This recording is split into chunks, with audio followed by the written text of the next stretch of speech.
ലോകത്തിലെ ഏറ്റവും സജീവമായ യുദ്ധസാധ്യതാ മേഖലയായിട്ട് പറയുന്നത് ഇന്ത്യ പാക് അതിർത്തിയാണ്. അവിടെയാണ് ഏറ്റവും വേഗത്തിൽ തുടങ്ങി അവസാനിച്ച ഒരു യുദ്ധം ഓപ്പറേഷൻ സിന്ദൂർ എന്ന പേരിൽ നടന്നത്. പാകിസ്ഥാൻ അതിൽ നിന്ന് പാഠം പഠിച്ചു, അമേരിക്കയുടെ കാല് പിടിച്ച് 50 തവണ വിളിച്ചു എന്നൊക്കെ അമേരിക്കൻ പ്രസിഡന്റ് തന്നെ പറഞ്ഞ് നമ്മൾ കേട്ടിട്ടുണ്ട്. എന്നാൽ ഇപ്പോഴും അവരുടെ ആത്മവിശ്വാസത്തിന് കുറവ് വന്നിട്ടില്ല. അടുത്ത അതിസാഹസത്തിന് അവർ മുതിരുന്നതായിട്ടാണ് ഇന്ത്യൻ സേന ഇപ്പോൾ വെളിപ്പെടുത്തുന്നത്. അത് പാഠം പഠിച്ചു എന്ന് പറഞ്ഞാൽ എനിക്ക് തോന്നുന്നില്ല. പാഠം പഠിച്ചെങ്കിൽ ഇപ്പോൾ ഇതിന് തയ്യാറാവത്തില്ല. അതിനകത്ത് പാഠം പഠിച്ചെങ്കിൽ ഇന്ത്യയുമായിട്ടുള്ള ഏറ്റുമുട്ടൽ ഒരു 4 ദിവസം കൊണ്ട് ആ പ്രഹരശേഷിയും അല്ലെങ്കിൽ അടിയും അത് നിർത്താൻ വേണ്ടി പെട്ട പാടും അല്ലെങ്കിൽ ഒക്കെ വരുമ്പം പാഠം പഠിച്ചു എന്ന് പറഞ്ഞ് പാഠം പഠിച്ചപ്പോൾ പിന്നെ അതിന് തയ്യാറാവത്തില്ല. കാരണം ഇതുവരെ ഈ പറയുന്ന നമ്മൾ ആക്രമിച്ച് കീഴ്പ്പെടുത്തിയ വ്യോമത്താവളങ്ങൾ അല്ലെങ്കിൽ രണ്ടാമത് അതിൻ്റെ കൺസ്ട്രക്ഷൻ ചെയ്യാൻ പോലും നടന്നിട്ടില്ല. നമ്മൾ പറയത്തില്ലേ, ഇല്ല കട പണി തീർന്നില്ല എന്ന് പറഞ്ഞുകൊണ്ട് ബോർഡ് വെക്കുന്ന പോലെ ബോർഡ് വെച്ചേക്കുക ഓരോ മാസം കഴിയുന്നത്. അപ്പം അതല്ല. അപ്പം ഇതിനകത്ത് പാകിസ്ഥാൻ എന്ന് പറയുന്ന രാജ്യത്തെ അതായത് ഈ രാജ്യത്തിൻ്റെ നിലനിൽപ്പ് തന്നെ ഈ അമേരിക്ക പോലെയും അല്ലെങ്കിൽ യൂറോപ്പിൻ്റെ ഇതുപോലെ രാജ്യങ്ങൾ ഉപയോഗപ്പെടുത്തിയിട്ട് നിൽക്കുന്ന ഒരവസ്ഥ. യുദ്ധമുണ്ടായാലേ ഭക്ഷണം കഴിക്കാൻ പറ്റത്തുള്ളൂ എന്നുള്ള രീതിയിലേക്ക് ഞങ്ങൾ ചാവേറുകളായിട്ട് ഉപയോഗിക്കുന്ന രീതിയിലേക്ക് മാറി. കാരണം അതിനകത്ത് ആഭ്യന്തര വിഷയവും അല്ലെങ്കിൽ അവർക്ക് കൈകാര്യം പറ്റാത്ത രീതിയിലേക്കുള്ള കാര്യങ്ങളായി. ഇതൊക്കെ ആയെന്ന് പറഞ്ഞാൽ അമേരിക്ക പോലുള്ള രാജ്യങ്ങൾ ഇവരെ ഉപയോഗിക്കുന്നതിന് വേണ്ടി. അപ്പോൾ ഇപ്പോൾ അവിടെ നടക്കുന്നതെന്ന് പറഞ്ഞാൽ ഇപ്പോൾ ഏറ്റവും അവസാനം നേരത്തെ രാജ്നാഥ് സിംഗ് പറഞ്ഞതാണ്, ഈ നമ്മുടെ ഈ ഗുജറാത്ത് അതിർത്തിയാണല്ലോ സർക്കിർക്ക് അല്ലേ, സർക്കിർക്ക് അവിടെ ഒരു സൈനിക വിന്യാസവും അല്ലെങ്കിൽ ആ ബോർഡറിലൊക്കെ ഒരു പ്രശ്നങ്ങളും അല്ലെങ്കിൽ അവിടെ ഒരു വിഷയം നേരത്തെ തൊട്ടേ ഉണ്ട്. അവിടെ ഈ ചതുപ്പ് പ്രദേശമാണ് മാർഷിലാൻഡ്. അവിടെ ധാതു സമ്പത്തുകളുടെ ശേഖരം ഉണ്ടെന്നാണ് പറയുന്നത്, അല്ലെങ്കിൽ പെട്രോളിയം ഉൽപ്പന്നങ്ങളുടെ ശേഖരം ഉണ്ടെന്നാണ് പറയുന്നത്. അപ്പോൾ നമ്മൾ നേരത്തെ പരിശോധിച്ചിട്ട് നമ്മളിതിൻ്റെ നടുക്ക് വെച്ചാണ് അല്ലെങ്കിൽ അതിർത്തി അവന്മാർ ആ അതിർത്തി അംഗീകരിക്കുന്നില്ല. നമ്മൾ നിർത്തി വെച്ചിട്ട് ആ അതിർത്തി സംബന്ധമായിട്ട് അന്നോട്ടേ പ്രശ്നങ്ങളാണ്. അപ്പോൾ ട്രംപ് ഈ ഇടയ്ക്ക് കയറി വന്നതിന് ശേഷം ട്രംപിന് ലോകത്ത് മൊത്തമുള്ള ഈ റെയർ മെറ്റീരിയൽസ് കാര്യത്തിനകത്തും അല്ലെങ്കിൽ ഈ ഒക്കെ വരുന്നതിൻ്റെ അകത്താണല്ലോ ഈ പാകിസ്ഥാനകത്ത് തന്നെ റെയർ മെറ്റീരിയൽസ് ചൈനയിൽ നടത്തിക്കൊണ്ടിരുന്നത്. ആ ബലൂചിസ്ഥാൻ ഉൾപ്പെടെ നടക്കാതെ വരുമ്പോൾ ആ പ്രദേശം മുനീർ കച്ചവടം ചെയ്യാൻ വേണ്ടി തീരുമാനിച്ചു, അല്ലെങ്കിൽ കച്ചവടം ഏതാണ്ട് പറഞ്ഞു ഉറപ്പിച്ചു. അവിടെ അതിൻ്റെ ഒരു നീക്കം അല്ലെങ്കിൽ ബലൂചിസ്ഥാനിലുള്ള ഒരു നീക്കത്തിൻ്റെ ഭാഗമായിട്ടാണ് അന്ന് TTP കയറി ആക്രമിച്ചതും അല്ലെങ്കിൽ ബംഗ്ലാദേശിനെ ആക്രമിച്ചതും, ബംഗ്ലാദേശിനെ അല്ല മറ്റേ അഫ്ഗാനിസ്ഥാനെ ആക്രമിച്ചതും ഒക്കെ. അപ്പം അതൊക്കെ ആ ആക്രമിച്ചതിന് ശേഷം ഈ വിചാരിച്ചതുപോലെ അല്ല കാര്യങ്ങൾ. ആ ബംഗ്ലാദേശിനെ അഫ്ഗാനിസ്ഥാനെ ആക്രമിക്കുമ്പോൾ അഫ്ഗാനിസ്ഥാൻ തിരിച്ചടിക്കുന്നു. അഫ്ഗാനിസ്ഥാൻ്റെ പിറകിൽ ഈ പറയുന്നത് പോലെ വിചാരിക്കാത്ത ശക്തികളുണ്ടാകുന്നു. ഒന്ന് ഇന്ത്യ ഉണ്ടാകുന്നു, ഒന്ന് ഈ ചൈന ഉണ്ടാകുന്നു, പിന്നെ റഷ്യ ഉണ്ടാകുന്നു. അപ്പം ഇത് അവിടെയും അത് പാളി നിൽക്കുകയാണ്. ആ ഓപ്പറേഷൻ സക്സസ് ആവുന്നില്ല. അപ്പോൾ ഇതിൻ്റെ കൂടെ അയാൾ അന്ന് ഒരു കാര്യം പറഞ്ഞായിരുന്നു, ഏറ്റവും വലിയ ഭ്രാന്ത എന്നാലും നമുക്ക് പറയാതിരിക്കാൻ പറ്റില്ല, ഏറ്റവും വലിയ എണ്ണ ഉണ്ടാക്കുന്ന രാജ്യമായിട്ട് ഞാൻ പാകിസ്ഥാനെ മാറ്റും. ഒരു പക്ഷേ ഇന്ത്യ അവിടുന്ന് എണ്ണ മേടിക്കേണ്ട ഒരു അവസ്ഥയിലേക്ക് വരും. എണ്ണ ഉള്ള സംഭരണമുള്ള അല്ലെങ്കിൽ സാന്നിധ്യമുള്ള സ്ഥലമായി സർക്കിർക്ക് എന്ന് പറയുന്ന സ്ഥലം. അപ്പം അവിടെ ഒരു വിഷയം, ഇതിൻ്റെയൊക്കെ മറകിൽ ഈ കാര്യങ്ങളുണ്ട്. അതിനപ്പുറം നമ്മൾ പാഠം പഠിപ്പിക്കാൻ നിൽക്കുന്നു. ജിയോ പൊളിറ്റിക്സിനകത്ത് പാഠം പഠിപ്പിക്കാൻ നിൽക്കുന്ന ഒരു കാരണവശാലും അമേരിക്കൻ പ്രസിഡന്റിന് പാഠം പഠിപ്പിക്കാൻ ഒക്കാത്ത ഒരു രാജ്യമായിട്ട് ഇന്ത്യ മാറുന്നു.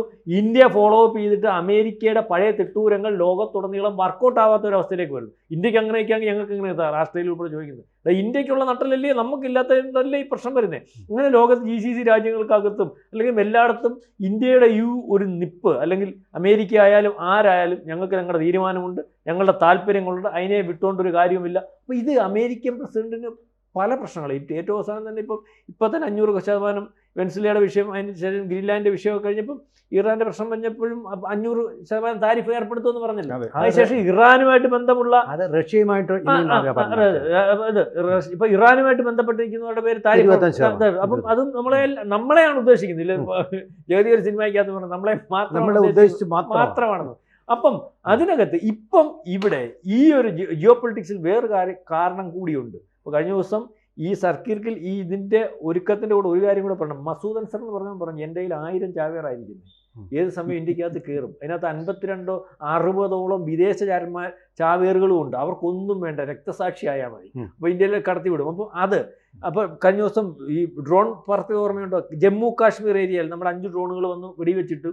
അപ്പോൾ ഇത് പാകിസ്ഥാൻ്റെ ഭാഗത്തു നിന്നാണോ അതോ ഈ ഭീകരവാദികളുടെ ഭാഗത്തു നിന്നാണോ ആരുടെ ഭാഗത്തു നിന്നോ അറിയത്തില്ല. നമ്മളവിടെ എല്ലാം കറക്റ്റ് സൈന്യ വിന്യാസം നടത്തുന്നതിൻ്റെ കൂട്ടത്തിലാണ് ഇപ്പം ദേശീയ മാധ്യമങ്ങൾ ചർച്ച ചെയ്തുകൊണ്ടിരിക്കുന്ന ഒരു സംഭവം. ഏതാണ്ട് 3000-ഓളം ഓഫീസർമാർ സർക്കീർക്ക് മേഖലയിലേക്ക് നീങ്ങിയിരിക്കുന്നു. അവിടെ ഒരുക്കം നടത്തുന്നു. അവരുടെ ബോർഡറിൽ 1000 കിലോമീറ്ററിനകത്ത് അവിടെ ഉപരിതല മിസൈൽ സംവിധാനങ്ങൾ ഒരുക്കിയിരിക്കുന്നു, റഡാർ പ്രതിരോധ സംവിധാനങ്ങൾ. ഇതിനകത്ത് US ചൈന പ്രതിരോധ സംവിധാനങ്ങൾ ആണ് ഒരുക്കിയിരിക്കുന്നത്. അവരുദ്ദേശിക്കുന്നത്, പേടിയുണ്ടോ എന്ന് ചോദിച്ചാൽ ഉണ്ട്, അവരുദ്ദേശിക്കുന്നത് എന്താണെന്നറിയാം, വ്യോമാക്രമണമാണ്. നേരത്തെ വ്യോമാക്രമണത്തിൻ്റെ പേടി മാറിയിട്ടില്ല.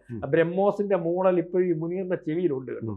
അപ്പോൾ അതിന് ആ രീതിയിൽ. അപ്പം ഇതിനകത്ത് US ചൈന പ്രതിരോധ സംവിധാനം, അതായത് അവിടെ ഇപ്പം നടന്നുകൊണ്ടിരിക്കുന്ന വേറെ കാര്യം കൂടി ഇതിൻ്റെ കൂട്ടി വായിക്കേണ്ടതുണ്ട്.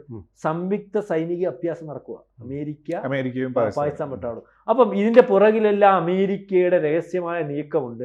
ഏത് സമയവും ഒരു അറ്റാക്ക് ഉണ്ടാകും. നേരത്തെ തന്നെ ഇവിടുത്തെ ഈ വിഷയം വന്നപ്പം രാജ്നാഥ് സിംഗ് പറഞ്ഞ കാശ്മീരിൻ്റെ ബോർഡറിൻ്റെ കൂട്ട് നിസ്സാരമായിട്ട് കളിക്കാൻ വരരുത്, തീർത്ത് കളയുമെന്ന് പറഞ്ഞപ്പോൾ. കാരണം ഒരറ്റാക്ക് അവർ പ്രതീക്ഷിക്കുന്നുണ്ട്.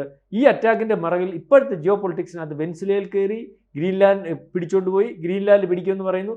ഇപ്പോൾ ഏറ്റവും അവസാനം പശ്ചിമേഷ്യയിലും അല്ലെങ്കിൽ മിഡിൽ ഈസ്റ്റ് അല്ലെങ്കിൽ ദക്ഷിണേഷ്യയിലും ഒക്കെ ഏഷ്യയിലൊക്കെ അമേരിക്കയ്ക്ക് യാതൊരു സ്വാധീനവും ഇല്ല. അപ്പം ഇവിടെ ഇറാനിലേക്ക് കടന്നു കയറാൻ വേണ്ടി ഒരു ശ്രമം നടക്കുകയാണ്. അതിന് ഒരു പക്ഷേ പട്ടാളം ആക്രമിക്കുമ്പോൾ പാകിസ്ഥാനകത്ത് ആകെപ്പാടെ പ്രശ്നങ്ങളാണ്. പാകിസ്ഥാനകത്ത് മുനീറിൻ്റെ കാര്യത്തിനകത്തും അവിടുത്തെ ഭരണത്തിനകത്തും അതൃപ്തിയാണ്. കാരണം ഈ നമ്മുടെ നേരത്തെ പറഞ്ഞ രാജ്യമുണ്ടല്ലോ, ബംഗ്ലാദേശ് അല്ല, അഫ്ഗാനിസ്ഥാനിലെ വിഷയത്തിനകത്ത് പാകിസ്ഥാനകത്ത് പ്രശ്നമാണ്.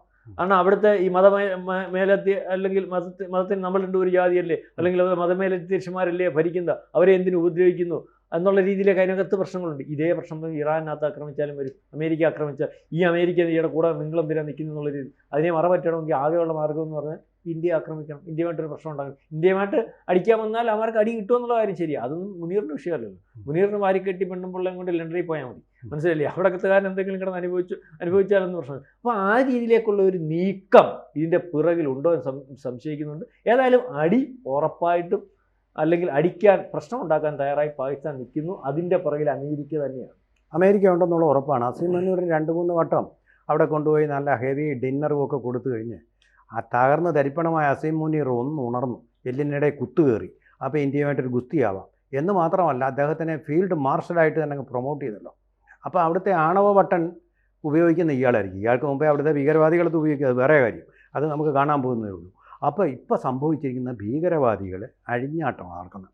ഭീകരവാദികൾ കഴിഞ്ഞ ദിവസം ഇതുവരെ അയക്കാത്തതുപോലെ ഓപ്പറേഷൻ സിന്ദൂറിന് ശേഷം ഒരു ഡ്രോൺ കഴിഞ്ഞ ദിവസം കാശ്മീരിലേക്ക് അയച്ചിട്ടുണ്ട്. അതോടുകൂടിയാണ് ഉപേന്ദ്രദ്വീപ് നമ്മുടെ സൈനിക മേധാവി ജാഗ്രതയായത്. ഇനി ഇതുപോലെ വന്നു കഴിഞ്ഞാൽ നമ്മൾ വെച്ചേക്കില്ല എന്നൊരു വാണിംഗ് കൊടുത്തു. ഇപ്പോൾ പക്ഷേ ഒരു കാര്യം അവശേഷിക്കുന്നത്, ഇപ്പോഴും 8 ഭീകരത്താവളങ്ങൾ അവശേഷിക്കുന്നുണ്ട് പാകിസ്ഥാൻ. എന്ന് പറഞ്ഞാൽ ആ അവശേഷിക്കുന്നതും കൂടെ നമ്മൾക്ക് തീർക്കാനൊരു അവസരം നോക്കിയിരിക്കുക നമ്മൾ. അതുകൊണ്ട് പട്ടാളം ജാഗ്രതമായിട്ട് കാശ്മീരിലേക്ക് പോയിട്ടില്ല. ഇവന്മാർ പാകിസ്ഥാൻകാർ ചെയ്ത പണി എന്താണെന്നറിയും? ഈ ഡ്രോൺ അയച്ചിട്ട് പട്ടാളത്തിൻ്റെ ശ്രദ്ധ കാശ്മീരിലേക്ക് കൊണ്ടുവരിക, എന്നിട്ട് സർക്രീക്ക് വഴി ഇന്ത്യ ആക്രമിക്കുക.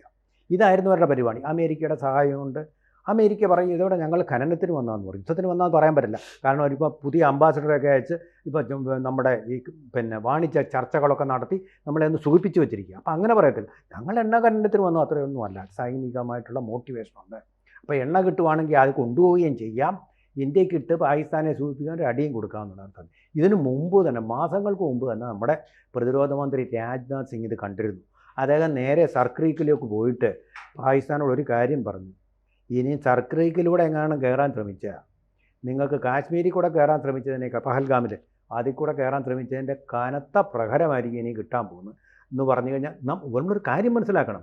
നമ്മൾ ഈ ഓപ്പറേഷൻ സിന്ദൂർ എന്ന് പറഞ്ഞാൽ അവരുടെ സേനാ താവളങ്ങൾ മാത്രമല്ല തകർത്തത്, അവരുടെ സർവ്വസന്ധി നട്ടും ബോൾട്ടും മുഴുവൻ പോയിന്ന്. എല്ലാ മന്ത്രാലയങ്ങളും തകർന്നു തരിപ്പണമായിരിക്കുകയാണ്.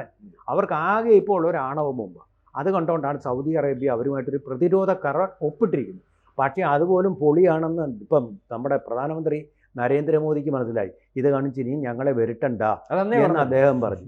ഈ ചില മൂർഖം പാമ്പുണ്ട്, പക്ഷേ ചില പുളവനും ഇങ്ങനെ മൂർഖനെ പോലെ ഇങ്ങനെ പത്തിവിരിച്ചു കാണും.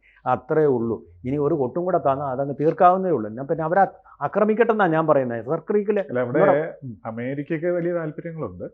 അമേരിക്കയുടെ യുദ്ധ ഫാക്ടറികളിൽ ഉൽപ്പാദനം നടക്കണമെങ്കിൽ ലോകത്ത് എല്ലായിടത്തും പ്രശ്നങ്ങളുണ്ടാകണം. പരമ്പരാഗത ശത്രുവായ ഇന്ത്യയുമായിട്ട് പാകിസ്ഥാൻ ഒരു യുദ്ധം ഉണ്ടാകാനുള്ള സാധ്യത എപ്പോഴും പാകിസ്ഥാന്റെ ഭാഗത്തു നിന്ന് നോക്കിയാണ്. അവരുടെ പ്രശ്നം എന്ന് പറയുന്നത് അവരുടെ പ്രതിരോധ മേഖലയിൽ ധാരാളം വിള്ളലുകളുണ്ട്. ഇന്ത്യയുടെ അപ്പർ ഹാൻഡിനെ മുന്നിൽ പിടിച്ചു നിൽക്കാൻ പറ്റുകയില്ല. അപ്പോൾ അമേരിക്കൻ പ്രസിഡന്റ് ഇപ്പോൾ റെയർ എർത്തുമായിട്ട് ബന്ധപ്പെട്ട വളരെ വലിയ കരാറുകളിൽ ഏർപ്പെട്ട് കഴിഞ്ഞു ഓൾറെഡി. അങ്ങനെയാണ് ആ രാജ്യവുമായിട്ട് മുന്നോട്ട് പോകുന്നത്. അപ്പോൾ ഒരു ടെൻഷൻ ഉണ്ടാക്കുക എന്ന് പറയുന്നത് അമേരിക്കയുടെ താല്പര്യത്തിന് കൂടെ ആവശ്യമാണ്. പക്ഷേ ഈ വിഡ്ഢികൾ ഇതിലേക്ക് വീണ്ടും വീണ്ടും വീഴുന്നു എന്നുള്ളതാണ് അത്ഭുതം.